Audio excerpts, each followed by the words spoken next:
Evening everyone. आज का जो लेक्चर है income from house property. Income tax के 5 हेड होते हैं। Income from salary, income from house property, income from business and professions, capital gain and income from other sources. तो आज का जो टाइटल है income from house property. Income from house property निकालते समय आपको ये ध्यान रखना है कि जिस हाउस की इनकम आप निकालने वाले हैं या हाउस की इनकम कैलकुलेट करने वाले हैं, ये हाउस पर ऑनरशिप होना ज़रूरी है। मतलब जिसका मकान है ऑनरशिप भी उसी की हो, तब आप इसका कैलकुलेशन हाउस प्रॉपर्टी में करेंगे। हाउस को 5 कैटेगरीज में डिवाइड किया है। फर्स्ट होता है हाउस फुल्ली लेट आउट। आपने किसी को किराए पर दिया है तो एज पर रूल्स इसकी एनुअल वैल्यू कैलकुलेट करेंगे और उसके बाद इस एनुअल वैल्यू से हम 2 तरह की डिडक्शंस देते हैं। एक होता है ग्रॉस एनुअल वैल्यू से हम एमटी माइनस करेंगे, म्यूनसिपल टैक्स, और दूसरा यहाँ पर नेट एनुअल वैल्यू से एक स्टैंडर्ड डिडक्शन, उसके बाद इंटरेस्ट ऑन लोन की डिडक्शन दी जाती है। दूसरा होता है सेल्फ ऑक्यूपाइड हाउस, मतलब उस मकान में आप स्वयं रहते हैं तो उसकी एनुअल वैल्यू नील होती है और इसमें से सिर्फ और सिर्फ एक ही डिडक्शन दी जाएगी, वो होती है इंटरेस्ट ऑन लोन। तीसरा हाउस होता है आपने पासली लेट आउट किया है और पासली आपने किराए पर दिया, स्वयं के लिए रखा हुआ है, तो आपको अलग अलग वैल्यूशन करना है। जितना पार्ट आपने किराए पर दिया है उसका वैल्यूशन अलग होगा और जितना पर्सनल पर्पस के लिए रखा है उसका वैल्यूशन अलग होगा। इस प्रकार से तीसरा होता है अगर आपने हाउस को स्वयं के बिजनेस के लिए यूज़ किया है तो इसको हाउस प्रॉपर्टी में आपको कैलकुलेट नहीं करना है, उसको इंक्लूड नहीं करना है। तीसरा होता है और लास्ट होता है कृषि से संबंधित मकान। अगर आप फार्म हाउस वगैरह यूज़ कर रहे हैं तो उसको हम टैक्स फ्री मानते हैं, क्योंकि एग्रीकल्चर इनकम टैक्स फ्री होती है। तो यहाँ पर एक वैल्यूशन करते हैं। सबसे पहले हाउस लेट आउट, अगर आपने किराए पर मकान दिया हुआ है तो उसका वैल्यूशन करने के लिए सबसे पहले निकाला जाता है ग्रॉस एनुअल वैल्यू।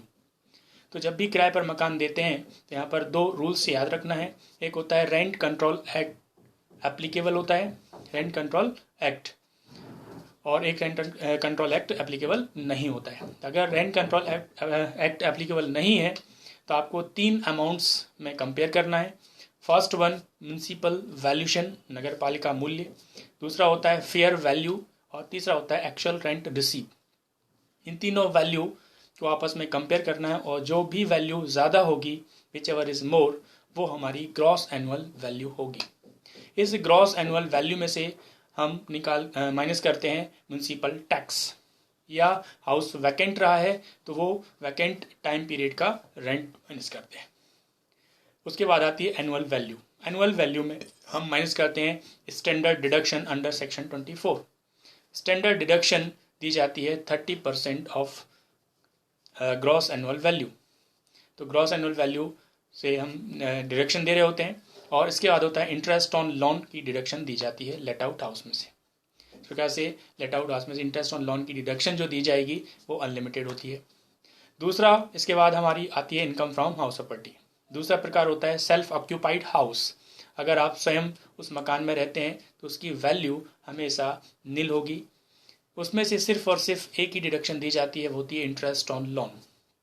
जब भी हम इंटरेस्ट ऑन लोन की डिडक्शन देते हैं तो इंटरेस्ट ऑन लोन में आपको याद रखना है कि अगर हाउस पर जो लोन मकान बनाने के लिए या खरीदने के लिए 1 अप्रैल 1999 के पहले अगर लिया है तो उस पर मैक्सिमम 30,000 रुपये तक की डिडक्शन जो इंटरेस्ट ऑन लोन के रूप में आपको दी जाती है। इसके अलावा 99 के बाद अगर आपने लोन लिया है तो इस पर मैक्सिमम डिडक्शन 2 लाख रुपए तक दी जाएगी।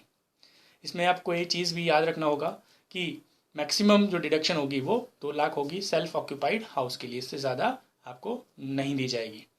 इसी प्रकार से प्री कंस्ट्रक्शन पीरियड में जो लोन पर इंटरेस्ट दिया जाता है उसकी डिडक्शन आपको 5 बराबर इंस्टॉलमेंट में दी जाती है।